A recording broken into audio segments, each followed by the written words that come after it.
سلام بچه‌ها، امروز اومدم بهتون بگم که چجوری وقتی میخواین کاور دسته انتخاب کنید و دسته همراهتون نیست اشتباه نکنید اگه تو هم بودش.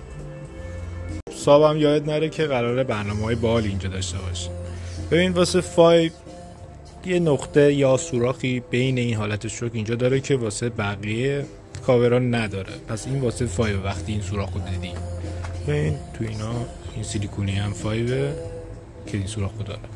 4 هم ببینید هم حالت دسته 5 تقریبا، ولی اون نقطه اصلا نداره. این بین یه حالت بزرگتر و خالی داره که واسه 4.